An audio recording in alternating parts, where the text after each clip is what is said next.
a laterally spreading fescue. Oh, I had lots of questions, as I imagine you may have now.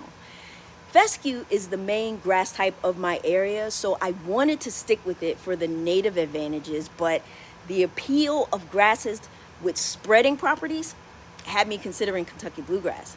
So when I stumbled onto the lateral spread fescue, it was a no-brainer for me to give this a try.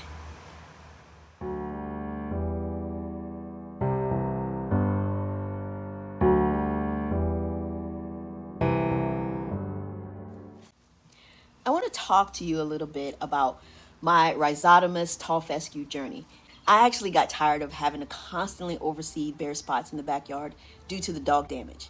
As I continued to research, I found that lateral spreading fescue was good in color, density, shade tolerance, wear, disease resistance, and drought tolerance. So I decided to give it a go. It's also worth noting that this is recommended for low maintenance areas, which is great. So I decided to go with the blend from United Seed, which offered varieties with top scores from the NTEP trials for turf quality. It's important to me to choose clean seed with zero crop or weed seed. So let me show you some of the seed that I've been using. The seed that I went with again was United Seed, and it's the Super Turf 1 LS is what I overseeded the back with heavily, and I kind of sprinkled it in the front and the side. But this has some of the top cultivars in it for tall type fescue, and it's 4th Millennium, Dynamite GLS, Valkyrie LS, and Titanium 2 LS. So these are some really good cultivars, and they score highly on the in NTEP. So that was the first one that I used, and I used that again majority for the back and the side.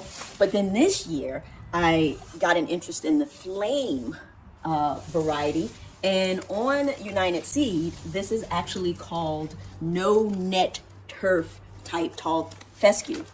And the reason it's called no net is because it was created so that the sod farmers would not need to use the netting. But yeah, so that was the other variety that I got. Both bags are 0% crop and 0% weed. Germination on this bag is 85%, and on the Super Turf it was 90%. So some really good seed that I'm really happy with, and I actually got mine before the seed prices went up, so I'm happy with the price as well.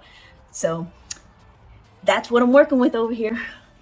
Now I'm going to get into showing you some things around the yard. I will try to be as accurate as possible and put time stamps whenever possible, so you get a good idea of the amount of time in between the visuals that you're seeing. Early mid-spring, I grew the lateral spread fescue with absolutely no problem in the trays.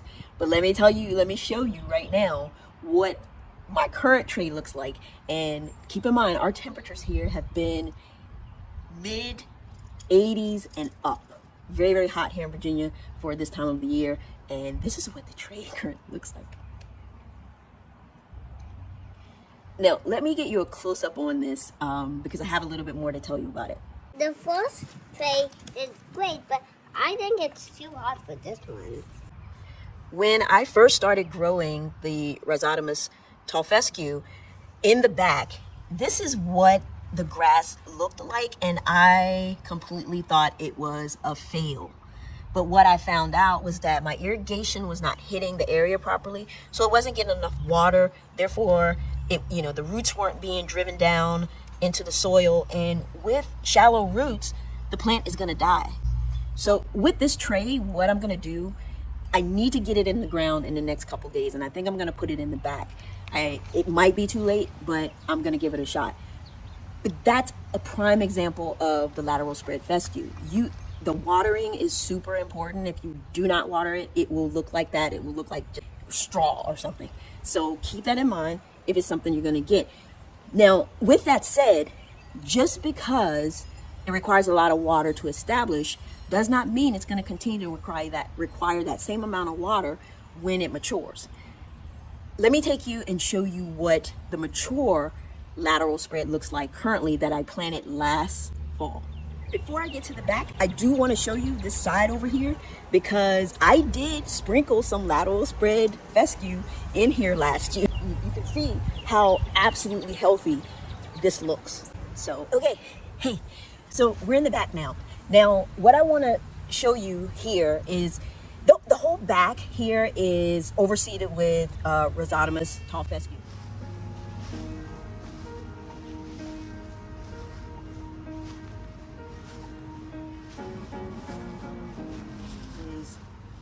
Let's try to get to the soil and see if I can identify any type of spreading. Remember, this was done last fall. But this area filled in very nicely.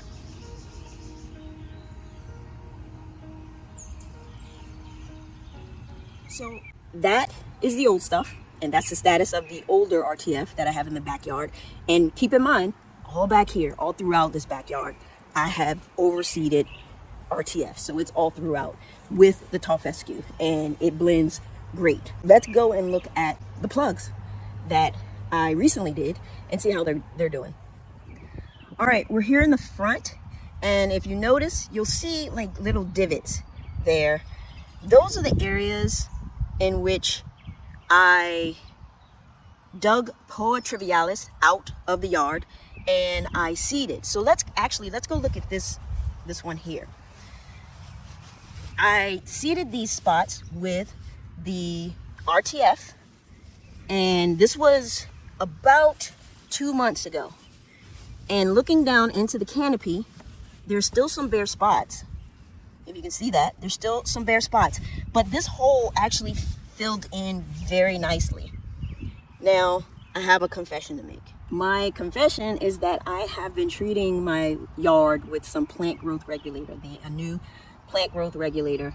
And I tried to avoid the spots that I seeded, but I think I probably got some overspray on it. And that is why those spots have not grown as much as we may think they should have.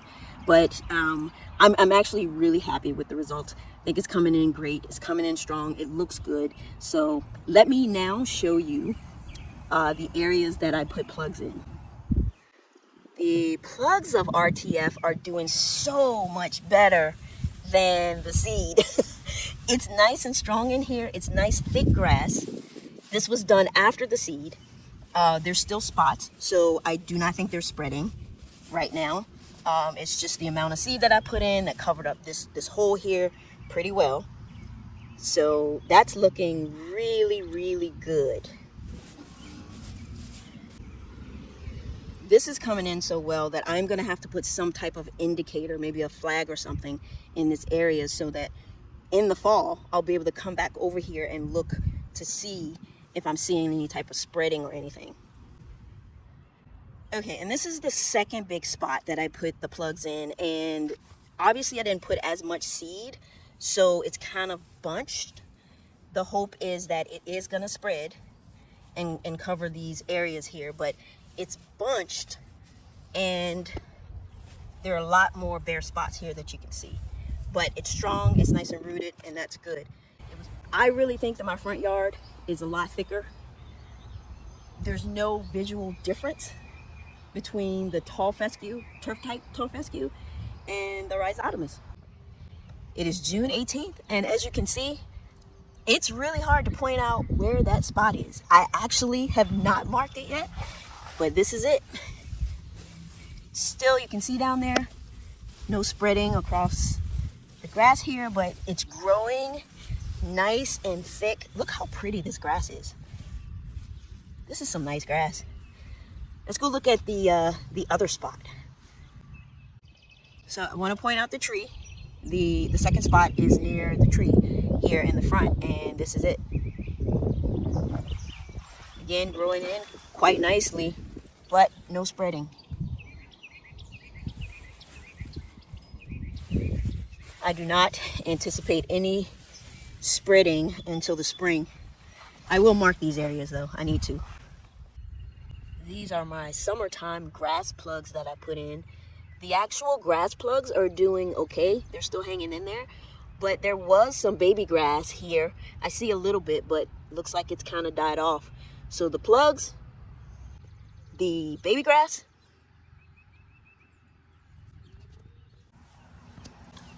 have a little bit more data for you guys. So right now you can see my yard is going through a little bit of stress. Lots of yellow areas here. So I decided to come and look at the seeded RTF and the plugs to see how they're holding up. And honestly, there is a little bit of fungus here, but this grass is super strong and it's not as affected by the fungus as the rest of the yard, which is mainly tall turf type fescue, not the lateral spread. You can see there's a little bit of fungus, but compared to what I'm seeing everywhere else, that's nothing. And when I go over here and look at some of the grass seeded areas of RTF, even that's holding up better than the rest of the yard. It's not fully grown in, but it's still holding up better than what's around it. All of this around this area right here was the tall turf type fescue, and it's just not doing very well. So what I'm saying is that I believe that the lateral spread RTF fescue is more disease tolerant than tall turf type fescue, which gives me a new consideration. I had not planned on overseeding this year, but looking at what I see right now, I think I might be considering overseeding RTF throughout this front yard. What are the outstanding questions left to answer about the Rhizomatous Tall Fescue, lateral spread fescue? Whether the plugs are actually going to spread or do as well as the seed, and how long does it really take this spreading fescue to spread? I'm going to try to keep as close of tabs on it as I can and share them out as I get them. I'm hoping to see something by the fall, but it could be as long as the spring. Finally, I do want to mention that I have recently developed a strong preference for lower cut grass.